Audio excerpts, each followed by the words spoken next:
Et bienvenue au grand combat du siècle.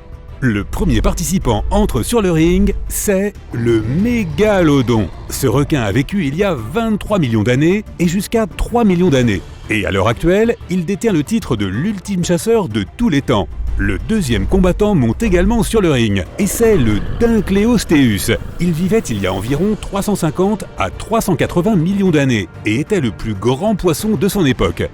Ces créatures nageaient partout dans le monde et suscitaient la terreur avec leurs têtes blindées et leurs puissantes mâchoires. Nous allons comparer nos combattants dans plusieurs catégories. Dans chacune d'entre elles, le vainqueur obtiendra un point. Au cours du round final, ces deux monstres marins s'affronteront pour la dernière fois. Et nous découvrirons qui est le véritable roi du monde sous-marin. Apporte ton popcorn et tes hot dogs, c'est l'heure du premier round, la taille. De nos jours, les plus grands requins blancs atteignent 6 mètres. Le mégalodon faisait plus de 2 fois cette taille, jusqu'à 15 mètres. C'est presque aussi long qu'un terrain de tennis. L'unique nageoire de ce requin était plus grande que la taille d'une personne normale. Les mâchoires du requin faisaient plus de 2 mètres de large. Cela signifie que tu pouvais te coucher confortablement dans la gueule de la créature.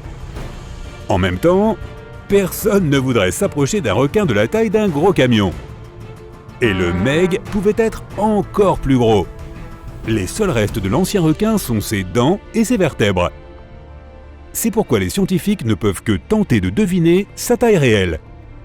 Maintenant, le prochain combattant, certaines espèces de Dinkleosteus ne faisaient que 1 mètre de long.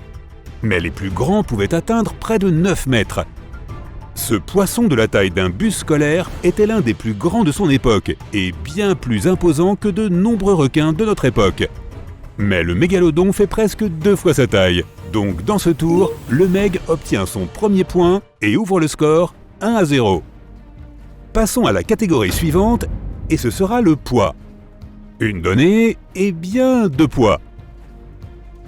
Le plus grand des requins blancs pouvait peser autant qu'une petite voiture. Dans ce cas, le mégalodon pourrait être comparé à 2 camions de ciment chargés, 60 tonnes. Un Boeing 737 vide pèse moins que l'ancien super requin. Si l'on voulait soulever le mégalodon dans les airs, il aurait fallu 3 hélicoptères cargo CH-54. La partie la plus lourde du Dinkleosteus était sa tête, en raison de ses énormes os, et sa longueur pouvait dépasser les 30 cm. Ce vieux poisson pesait presque autant qu'un éléphant adulte. Il était également 4 fois plus lourd que la plupart des requins modernes, avec un poids total de 4 tonnes. Et malgré tout, le mégalodon était presque 10 fois plus lourd que le Dinkleosteus. Une autre victoire nette dans ce tour, 2-0.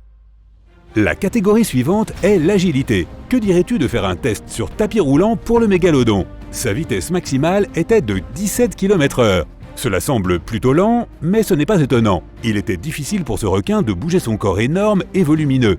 À titre de comparaison, les requins blancs de nos jours, qui sont beaucoup plus petits, peuvent se déplacer à une vitesse de 55 km/h. L'homme le plus rapide peut nager à près de 8 km/h, ce qui signifie que les gens ne seraient pas en mesure d'échapper au mégalodon dans l'eau. Mais ce requin des temps anciens avait du mal à se retourner. Sa capacité de déplacement pourrait être comparée à celle d'un gros avion cargo dans le ciel. Le Dinkleosteus, lui, avec toute cette lourde armure sur sa tête, était parfaitement protégé de toutes sortes d'ennemis. C'est pourquoi il n'avait pas besoin d'être un bon nageur pour échapper au danger. De plus, c'était le plus gros poisson de l'océan. Il n'avait donc rien à craindre. Pourtant, cette créature était plus petite que le mégalodon. Sa taille relativement compacte, ses nageoires inférieures agiles et sa queue puissante rendaient le Dinkleosteus plus rapide que l'ancien requin. Donc dans ce tour, Dunn obtient son premier point, le score est de 2-1 en faveur du mégalodon. Continuons. Maintenant, nous allons voir ce que nos participants pouvaient utiliser pour se battre entre eux. 4e round, outil de combat. Les dents du meg étaient presque aussi longues que ton avant-bras, parmi les plus grandes dents qui aient jamais existé. Elles étaient de forme triangulaire et tranchantes comme des rasoirs, pour percer la peau épaisse des baleines. Le requin avait 5 rangées de dents avec environ 50 dents par rangée, 250 au total. Fais le calcul. Les dents du mégalodon changeaient également tout au long de sa vie. Les chercheurs trouvent encore les dents de cet ancien requin au fond de l'océan. Le Dynchleostéus, lui, n'avait pas de dents du tout. Ses mâchoires étaient formées à partir de grandes plaques osseuses. Elles étaient incroyablement tranchantes et façonnées avec de longs bords tranchants. Le plus cool, c'est que ces bords pouvaient s'auto-aiguiser. Les muscles de la mâchoire du poisson étaient incroyablement forts. Ils permettaient à la créature d'ouvrir sa bouche en 20 millisecondes. Chronomètre-le! Avec une mâchoire pareille, Dunn avait l'une des morsures les plus puissantes sur Terre. Sa force peut être comparée à celle de l'alligator du Mississippi. Pour sa morsure incroyablement forte, Dynchleostéus obtient un autre point. Le score est donc de 2-2. Maintenant, voyons lequel de nos concurrents est le plus populaire. Le mégalodon est le requin le plus célèbre du monde. Il est apparu non seulement dans de nombreux films et bandes dessinées, mais aussi dans les histoires des pêcheurs de toute la planète.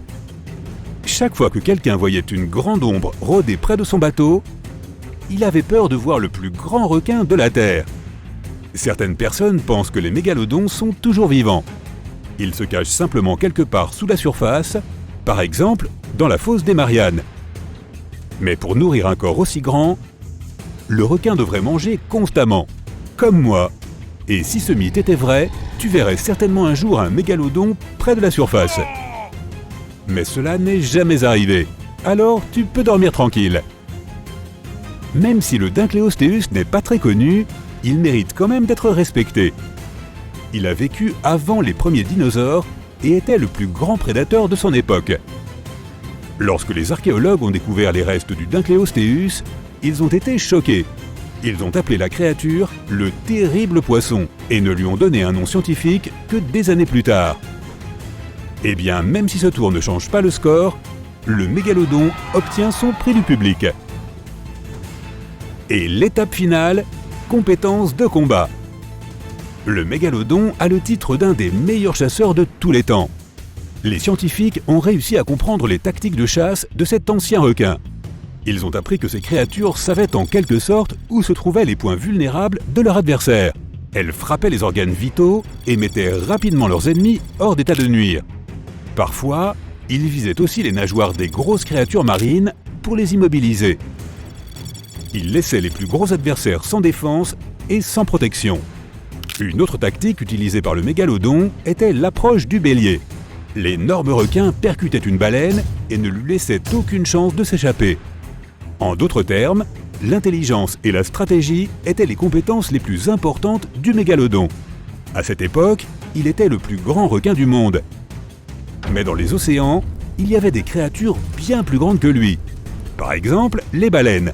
Et il n'avait pas toujours le courage de les charger.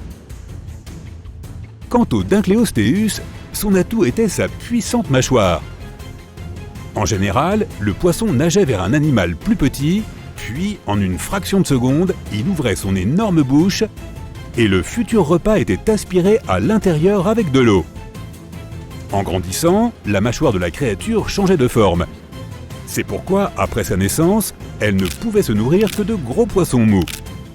Mais en vieillissant, elle devenait capable de mordre dans des aliments plus durs. Et plus tard dans sa vie, le Dynchleostéus pouvait commencer à manger des créatures marines avec des coquilles dures ou globalement n'importe quel animal marin qui existait à cette époque.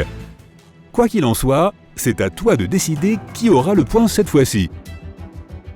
Tu entends le son du gong? Cela signifie qu'il est temps pour nos monstres marins de s'affronter en face à face. Ils se rencontrent dans les vastes eaux de l'océan. Le mégalodon est le premier à repérer son adversaire. Le requin veut utiliser son approche bélier contre la puissante armure du Dynchleostéus. Il commence donc à accélérer. Mais le Dynchleostéus l'esquive et évite la collision. Pendant que le mégalodon se retourne, le Dynchleostéus parvient à attraper le requin par la queue. En une fraction de seconde, ses puissantes mâchoires se referment sur l'aileron du requin. Mais les plaques osseuses du poisson sont trop courtes pour mordre à travers la peau épaisse du mégalodon.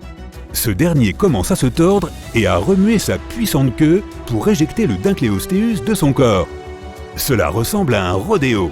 Le Dynchleostéus reçoit une puissante gifle et reste étourdi pendant un moment. Le mégalodon en profite pour se retourner. Quelques secondes plus tard, le gigantesque requin ouvre son énorme mâchoire et met fin au combat en une seule bouchée. Ainsi, aujourd'hui, le mégalodon prouve une fois de plus qu'il mérite son titre de meilleur chasseur du monde marin. L'ancien requin continue ses pérégrinations à la recherche d'un adversaire plus fort. La suite au prochain épisode.